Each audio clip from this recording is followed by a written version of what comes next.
Mas eu vou pedir vocês para abrirem aí. A minha versão é a King James, diz assim, ó, Carta aos Hebreus, capítulo 11, versículo 6. Em verdade, sem fé é impossível agradar a Deus. Portanto, para qualquer pessoa que dele se aproxima, é indispensável crer que ele é real e recompensa todos quantos se consagram a ele. Então, sem fé é impossível agradar a Deus. Agora, nós vamos voltar, nós vamos abrir, por gentileza, Carta aos Romanos, capítulo 10. Carta aos Romanos, capítulo 10. Vamos fazer uma conexão com esse Hebreus 11, 6. Romanos 10, versículo 17. Diz assim: como consequência, a fé vem pelo ouvir as boas novas. E as boas novas vêm pela palavra de Cristo, na minha versão. Tem versão que fala a palavra de Deus. Qual é a conexão que eu quero fazer aqui para a gente abrir e começar a falar da palavra de Deus? A palavra de Deus diz que sem fé é impossível agradar ao Senhor. Porque sem fé a gente não tem noção de que Ele é real e a gente não consagra a nossa vida a Ele, como está na carta aos Hebreus aqui, capítulo 11, versículo 6. E o carta aos Romanos, capítulo 10, versículo 17, ele diz que a fé vem pelo ouvir. E ouvir as boas novas, que Cristo é a boa nova, né? Vem pela palavra de Cristo, pelo Evangelho, pela Bíblia Sagrada. Olha a importância da gente estar aqui reunido, né? Porque o dia a dia, o que o dia a dia faz com a gente? Ele consome o nosso tempo, a nossa atenção. A gente tem um adversário terrível. Nós temos dois adversários terríveis, né? Um é o diabo. Jesus diz que a gente tem que tomar cuidado com ele porque ele anda ao redor nosso, tentando, com todo o esforço dele, né, arrebanhar a nossa alma para ele. E o segundo inimigo que tem se revelado poderoso na vida das pessoas é o celular, né? Ele tem tomado o tempo das pessoas, a atenção, é uma fonte de distração terrível que as pessoas dirigem no celular, as pessoas trabalham no celular. Veja bem, eu uso celular também, mas quando ele rouba a nossa atenção, tira a gente do centro daquilo que é importante, ele se torna perigoso. E é o que está acontecendo, né? As pessoas têm dedicado mais tempo a ficar com o aparelho na mão do que cumprir com as suas próprias obrigações, às vezes no trabalho, em casa, e o pior, que é o que nos traz aqui hoje, também, é a questão da palavra de Deus, porque se a fé vem pelo ouvir, ouvir pela palavra, e é impossível agradar a Deus sem fé, porque é a fé que faz com que nós criamos que Ele é real, e aí consagramos a nossa vida a Ele. Então, amados, como é importante também estar aqui na Carta aos Hebreus, que a gente se reúna, né, como igreja, para tratar daquilo que agrada a Deus. Eu fico muito feliz de estar aqui, né? Pode ser com 3, com 2, com uma pessoa, com 30, com 300, porque eu sei que o primeiro a ser beneficiado com a mensagem que Deus coloca no meu coração sou eu. E vocês também, porque eu consigo compartilhar para a honra e glória do Deus vivo a mensagem, a palavra que Ele traz para a gente. Então, a gente vai começar hoje, a gente vai falar. Eu tinha trazido um tempo atrás uma mensagem que eu falava sobre os 5 fundamentos do Evangelho e os 5 fundamentos do diabo. E o tempo passa, a gente vai, graças a Deus por isso, a gente vai aprendendo mais, né? A gente vai lendo a Bíblia, Deus vai capacitando. E hoje eu quero trazer os 7 fundamentos do Evangelho. E na próxima terça eu vou trazer os 7 fundamentos do diabo, para a gente fazer um comparativo. Para não ficar grande a mensagem, hoje a gente vai falar dos 7 fundamentos do Evangelho. E aí, para a gente falar dos 7 fundamentos do Evangelho, eu preciso fazer primeiro uma recapitulação aqui, porque a gente aprendeu, e graças a Deus que a gente aprendeu, que nós fomos, está escrito na palavra de Deus, que Cristo veio para nos atrair no corpo dele, na morte, sepultamento e ressurreição. Que nós temos na obra da salvação 5 fundamentos, que é a nossa atração, crucificação, morte, sepultamento e ressurreição. Nós vamos consultar aqui os capítulos para vocês até anotarem. Isso é bastante interessante a gente ter isso anotado. Se alguém quiser pegar a caneta, pegue, porque essa é a razão que nos une, é a razão da nossa vida. Se alguém perguntar assim, você nasceu de novo? Onde está escrito que você nasceu de novo? A gente precisa ter esses capítulos, esses versículos na mão, até que um dia eles se tornem dentro da nossa cabeça, a gente consiga falar sem precisar ir lá consultar na Bíblia, tá certo? Então, os 5 pilares, os 5 fundamentos, né, as 5 fundamentações, a base da nossa salvação, ela consiste na nossa atração no corpo de Cristo. Ok, é isso mesmo. Mas alguma coisa chama muito a nossa atenção no que diz respeito ao que vem depois disso. Ou o que deixa de vir. Então tem alguma coisa errada se algumas coisas não acontecem. Então a gente vai, primeira coisa, nós vamos abrir no Evangelho escrito por João, capítulo 12, 31, por favor. 31 diz assim: chegou a hora deste mundo ser julgado, e agora o príncipe deste mundo será expulso, mas eu, quando for levantado da terra, atrairei todas as pessoas para mim. Ele disse isso para expressar o tipo de morte que haveria de sofrer. Aqui é Cristo falando. Então, Cristo nos atraiu no corpo dele. Lá na cruz do Calvário, quando ele foi levantado no madeiro. Ok? Fez a promessa. E nesse ato, o príncipe desse mundo, que é o diabo, foi expulso. Aqueles que acreditam, o diabo é expulso da vida dessas pessoas. E aqui começa o novo nascimento. Ok? Vamos ler outros capítulos e versículos para confirmar isso. Eu falei aqui da nossa atração no corpo de Cristo. Ele diz que nos atraiu no corpo dele, João 12, 32. Vamos à nossa crucificação. Carta aos Gálatas, capítulo 2, versículo 20. Fui crucificado juntamente com Cristo, e desse modo já não sou eu quem vive. E essa nova vida que agora vivo no corpo, vivo exclusivamente pela fé no Filho de Deus, que me amou e se entregou, se sacrificou por mim. Nós estamos confirmando aqui que João 12, 32 prova, através das escrituras, que eu fui atraído no corpo de Cristo. Que ele me atraiu no corpo dele. Carta aos Gálatas, capítulo 2, versículo 20, eu fui crucificado com ele. Né? Fui crucificado juntamente com Cristo. Não sou eu mais quem vive. E a palavra diz que eu fui crucificado, mas eu morri com ele. Vamos lá na Carta aos Romanos, capítulo 6, versículo 6. Na minha versão está assim: pois temos conhecimento de que nossa velha humanidade, tem versão que fala velha criatura, velha natureza, né? Aqui, que a nossa velha humanidade em Adão foi crucificada com ele, a fim de que o corpo sujeito ao pecado fosse destruído, para que nunca mais venhamos a servir ao pecado. Palavra forte, hein? Pois temos conhecimento de que nossa velha humanidade em Adão foi crucificada com ele, a fim de que o corpo sujeito ao pecado fosse destruído, para que nunca mais venhamos a servir ao pecado. Por isso que não tem essa história de pecador salvo, viu? Tem essa história de pecador salvo. Se eu creio que eu fui atraído, crucificado no corpo dele, aqui está dizendo para mim que eu morri juntamente com ele. Certo? Eu fui crucificado e morto com ele.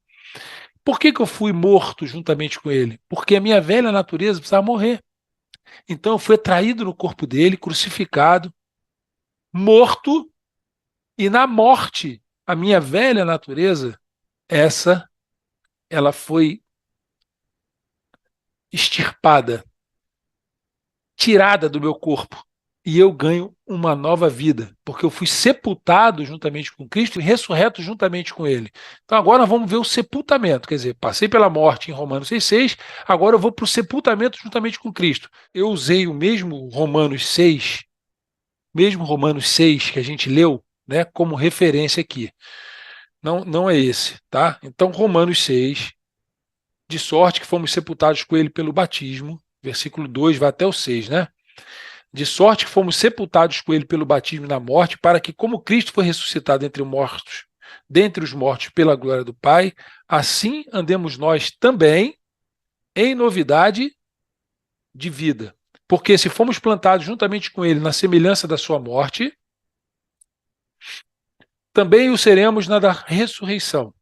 Sabendo isto, aí vem que o nosso velho homem, né? Aí chega no versículo 6. Então, os versículos anteriores confirmam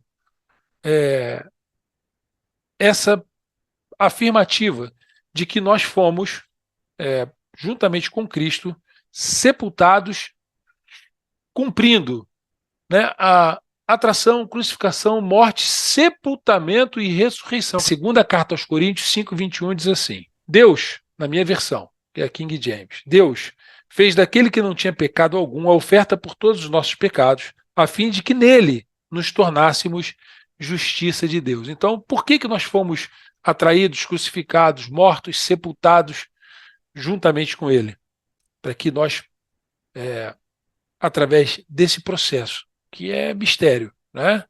Eu não estava lá, mas se Jesus diz que eu fui atraído no corpo dele, na crucificação, morte, sepultamento e ressurreição, quando ele diz em João 12:32 que atrairia todos no corpo dele, a obra da salvação foi para todos. Então, para quê? Então, ele não tinha pecado, se fez pecado por mim, para que todos nós, nele, fôssemos feitos, nos tornássemos justiça de Deus. E tem uma versão aqui desse versículo 21 da segunda carta aos Coríntios, capítulo 5, que diz que a tradução dela em hebraico, né, a versão mais correta, afirma que nós nos tornamos, por causa dessa obra, aceitáveis diante de Deus. Cristo nos tornou aceitáveis para Deus através dessa obra, da atração, crucificação, morte, sepultamento e ressurreição. E agora nós vamos conferir a ressurreição juntamente com Cristo, a carta aos Colossenses, capítulo 2, versículo 12. Isto aconteceu quando fostes sepultados com ele no batismo, e com ele fostes ressuscitados mediante a fé, no poder de Deus que o ressuscitou dentre os mortos. 13.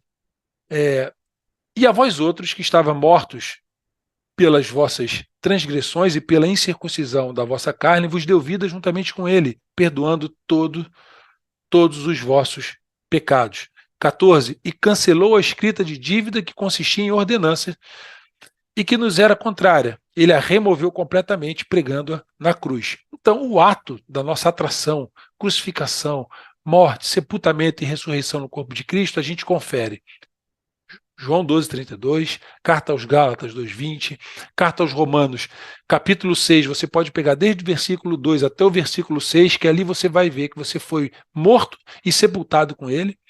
Você vai na segunda carta aos Coríntios 5:21, você vai ver que a obra que Jesus fez foi para que nós fôssemos feitos, nos tornássemos aceitáveis diante de Deus, por intermédio dele, de Cristo, e a nossa ressurreição juntamente com Cristo, na carta aos Colossenses capítulo 2, versículo 12, 13 e 14, é o ápice da salvação, porque o nosso velho homem ficou sepultado e nós nascemos em novidade de vida. Aí a gente escuta isso, né, amados? Maravilha, eu estava indo para o inferno. Graças a Deus que eu nasci e estava vivendo morto para Deus. Aí eu descobri que eu fui atraído no corpo de Cristo e a obra redentora de Cristo foi me livrar da condenação eterna e fazer com que, através do corpo dele, eu me tornasse uma nova criatura, porque ele não foi lá no meu lugar, nem foi lá sozinho. Ele me atraiu e me levou a morrer com ele. E a minha morte no corpo de Cristo fez com que o meu velho homem ficasse sepultado e eu nasço em novidade de vida. Eu nasço novamente, isso é nascer de novo. Eu fui tornado uma nova criatura porque Cristo fez isso por mim. Como que agora eu, nova criatura, devo me comportar diante de uma bênção desse tamanho? Aí, a sexta fundamentação, né? A sexta base, o sétimo fundamento, o sexto fundamento, vamos falar do sexto e sétimo, o sexto fundamento é a nossa santificação. Porque a partir do momento que eu creio nessa obra de salvação, eu criei, porque Deus me deu fé, me deu entendimento, me revelou essa verdade. Rapaz, eu não consigo ter entendimento para me ver incluso no corpo de Cristo, mas se está escrito, Senhor, me dê fé para eu crer nisso. E Ele dá, e Ele revela. Aí o que Ele faz com a gente? Ele diz que a gente se torna a habitação do Espírito Santo. Vamos lá. E como é que isso é feito? Livro do profeta Ezequiel, capítulo 36. A gente falou da atração, da crucificação, da morte, sepultamento e ressurreição. Agora nós vamos ver o que acontece com quem acredita na obra que Jesus Cristo fez através do corpo dele lá na cruz do Calvário, com a gente, conosco, com aqueles que creem. Ezequiel 36, versículo 25. Deus diz que faz assim com a gente, ó. Então aspergirei sobre vocês água pura e ficarão limpos. Eu os purificarei de sua impureza e sua adoração a ídolos. Eu lhes darei um coração novo e colocarei em vocês um novo espírito. Removerei seu coração de pedra e lhes darei um coração de carne. Porei dentro de vós o meu espírito, para que sigam meus decretos e tenham cuidado de obedecer a meus estatutos. A obra completa, amados. Ele não salva e te deixa sozinho, falando sozinho, não. Tentando adivinhar o que você vai fazer. Ele diz que arrancado o coração de pedra, que é aquele que não acreditava nele, que é aquele coração pecaminoso, ele coloca o coração de carne. O coração de carne dele bate, pulsa pelo Espírito Santo dele, que nos mostra o que fazer, o que falar, o que sentir para agradar a ele. Então, essa é a obra milagrosa depois da salvação, que nos é dada através de Cristo, através do Espírito Santo. É a nossa santificação. Vamos ver mais um versículo aí. Atos, capítulo 2, versículo 38. Olha o que Deus faz conosco depois que a gente crê nessa obra. Respondeu-lhes Pedro: arrependei-vos e cada um de vós seja batizado em nome de Jesus para a remissão dos vossos pecados e recebereis o dom do Espírito Santo. Então, olha só. Arrependimento, batismo, limpeza de pecado e a adoção do Espírito Santo. Se eu passo pelo processo da morte, sepultamento e ressurreição juntamente com Cristo, é porque eu vi e me reconheci como culpado, alguém que não acreditava nessa verdade, e hoje eu acredito. Quem tem esse sentimento corre para ser batizado, porque ele quer confessar para Deus, para o mundo, para o diabo, que ele crê nessa verdade. Os pecados da humanidade, quer dizer, o pecado é um só, não crê em Cristo. Esse pecado você não vai mais cometer. E todas as outras coisas que a gente faz que são erradas são consequência desse pecado. Do mesmo jeito que o amor de Deus nos constrange, e Deus é amor, e a gente conhece, né, os frutos desse amor, quando a gente não tem esse amor, a gente vive para a gente vive para o diabo, a gente vive para o mundo. É disso que a gente tem que se arrepender. Senhor, eu ouvi tantas vezes falar de você, e como pode eu ter ignorado isso? Que o Senhor me dê entendimento, sabedoria, e eu te dou a liberdade, Pai, do Espírito Santo entrar e agir na minha vida, porque eu quero realmente receber o dom, os dons, o dom do Espírito Santo, que é o amor. E a gente já leu que Deus é amor e a consequência desse amor na nossa vida. Então, mais um. Primeira carta de João, não João, primeira carta de João, capítulo 4, versículo 13, para confirmar, né, a nossa santificação. A nossa santificação. Nós estamos falando dela. Primeira carta de João 4, versículo 13, diz assim: nisto conhecemos que permanecemos nele e ele em nós, em que nos deu do seu Espírito. Quer dizer, eu reconheço que eu estou nele e ele está em mim, porque ele me deu o Espírito Santo dele. E é o Espírito Santo dele que me santifica. Então, eu creio na minha obra na obra que Cristo me deu, né? Fez por mim, na obra de salvação, mas isso é uma parte. A principal, a mais importante, sim, porque sem a salvação é inferno, é uma vida para servir ao diabo, é uma vida de pecado. Aí eu creio, qual deve ser a minha... o que vai acontecer comigo depois disso? Eu sou santificado, eu preciso ser santificado, porque senão a obra não está completa.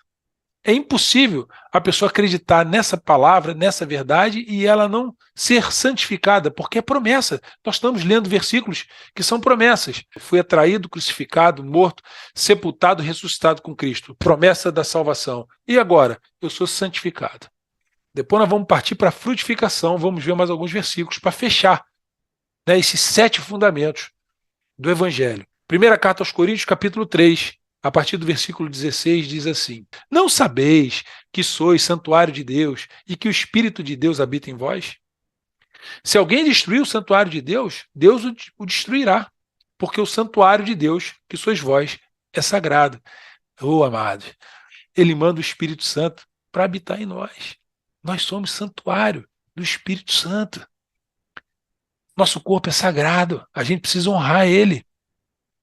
Assim como a gente honra a Deus, precisa honrar, porque é templo do Espírito Santo de Deus. Por isso, quando a gente pensa ou quer fazer alguma coisa que está fora daquilo que a gente sabe que Deus aprova, a gente está servindo de pedra de tropeço. Por isso que a gente precisa da instrução do Espírito Santo, por isso que a gente precisa da santificação, que é para a gente usar os nossos membros de acordo e segundo a vontade de Deus. Então, olha, eu sei, eu fui atraído, crucificado, morto, sepultado, ressuscitado com Cristo, amém? Mas eu tenho que ser santificado. O Espírito Santo precisa fazer morada em mim para me tornar santo. E aí, quando eu sou santo, vem agora o sétimo fundamento do Evangelho, que é a frutificação. Carta aos Gálatas, capítulo 5, a partir do versículo 22. Quer dizer, se eu sou habitação, se eu sou morada do Espírito Santo, como eu devo viver? A palavra de Deus diz assim: mas o fruto do Espírito quer dizer, o Espírito Santo que habitou em mim, quais são os frutos que ele vai proporcionar para mim e para as pessoas que eu devo refletir esse tipo de comportamento? Mas o fruto do Espírito é amor, alegria, paz, longanimidade, benignidade, bondade, fidelidade, mansidão, domínio próprio. Contra estas coisas não há lei, porque nós, né, carta aos Romanos, capítulo 8, versículo 1, né? Portanto, agora nenhuma condenação há para os que não andam mais segundo a carne, segundo a lei, mas andam segundo o Espírito. Então, está aqui, contra essas coisas não há lei. Essa é a frutificação. É o fruto do Espírito. A consequência do ser habitado pelo Espírito Santo é produzir isso. Se eu não produzo isso, tem alguma coisa errada. Se eu não sinto isso, tem alguma coisa errada. Eu tenho que botar no joelho no chão e clamar ao Pai para que ele me ocupe desse sentimento. Carta aos Colossenses, capítulo 1, a partir do versículo 10. O que o amor, né, nos inspira a fazer? A partir do versículo 10 diz assim: para que possais andar de modo digno do Senhor, agradando-lhe em tudo, frutificando em toda boa obra e crescendo no conhecimento de Deus. É o que a gente está fazendo aqui. A gente está crescendo no conhecimento. A gente veio buscar a fé, que a palavra diz que a fé vem pelo ouvir, ouvir pela palavra. Né? A gente sabe que com fé a gente consegue agradar a Deus. A gente sabe que se eu sou a habitação do Santo Espírito, eu sou uma bênção e aceitável a Deus. Ele vai me aceitar assim, contrário do que as pessoas dizem por aí, né? Ah, aceite Jesus. Não, não. Nós é que somos aceitos por Deus através de Cristo. A obra de Cristo nos tornou pessoas, seres, filhos de Deus, aceitáveis a Ele. E aí, como é que eu vou andar uma vez habitado pelo Espírito Santo? Que tipo de fruto que eu vou dar? É o amor, é o fruto do Espírito. E eu vou andar de modo digno, agradando ao Senhor em tudo, frutificando em toda boa obra e crescendo na graça e no conhecimento dele. Evangelho escrito por João, capítulo 15, versículo 5. Jesus falando: eu sou a videira, vós os ramos. Quem permanece em mim e eu nele, esse dá muito fruto, porque sem mim nada podeis fazer. Então, Cristo é o cabeça, nós somos o corpo. Ele é a videira, nós somos o ramo. Nós estamos ligados nele. Por isso que a gente, com o Espírito Santo, a gente é capacitado a ter esse amor e a entregar esse tipo de sentimento para as outras pessoas. Ah, Palmieri, mas esse é um sentimento que eu tenho muita dificuldade. Eu sei, é impossível para nós termos esse sentimento. Por isso que a gente depende dele. Por isso que a gente precisa dele. E a gente tem que reconhecer isso, porque Deus dá graça aos simples, mas resiste ao soberbo. O que é resistir ao soberbo? Ah, eu vou com o meu amor, eu vou com a minha esperança, eu vou com a minha fé. Migão, nós acabamos de ler. Porque sem mim nada podeis fazer. Nós dependemos do amor de Deus, nós dependemos da instrução, da capacitação, das bênçãos, da provisão, de tudo que ele nos proporciona, porque é promessa dele. E a palavra diz que fiel é aquele que promete. Para fechar os versículos, segunda carta de Pedro, capítulo 1, a partir do versículo 5.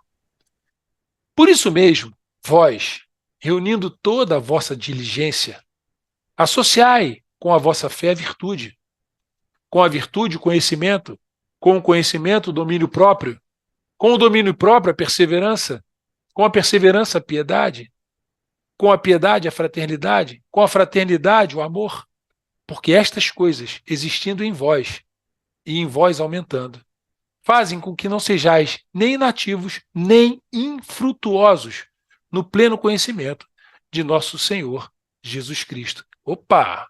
Então, se eu creio na minha atração, crucificação, morte, sepultamento e ressurreição, eu sou templo de habitação do Espírito Santo, então eu também sou santificado e eu vou frutificar para Deus. Então, a gente precisa, amados, incluir na atração, crucificação, morte, sepultamento e ressurreição a santificação e a frutificação, que são consequências do novo nascimento. A consequência de quem é filho de Deus é frutificar para Deus, é ser habitação do Santo Espírito e ter esses sentimentos aí. Esses são os 7 fundamentos do Evangelho. Eu fui atraído, crucificado, morto, sepultado, ressuscitado juntamente com Cristo. Eu fui e sou habitado pelo Espírito Santo e frutifico para Deus.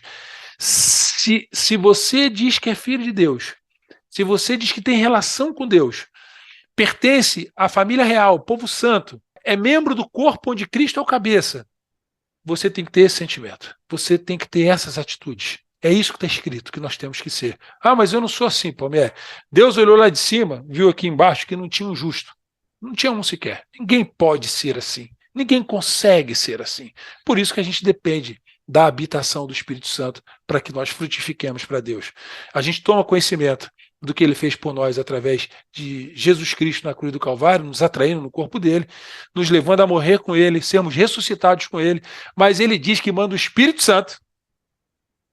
Lembra? Ele falou assim, eu vou preparar lugar para vocês, mas o Espírito Santo vem, ele é o seu advogado, ele é o consolador, ele é que convence você do pecado, da justiça e do juízo. É isso, amados. Nós hoje falamos dos 7 fundamentos do Evangelho. Na próxima terça, se Deus quiser, nós vamos falar dos 7 fundamentos do diabo, porque ele trabalha e trabalha muito para tirar essa bênção das nossas vidas. Amém?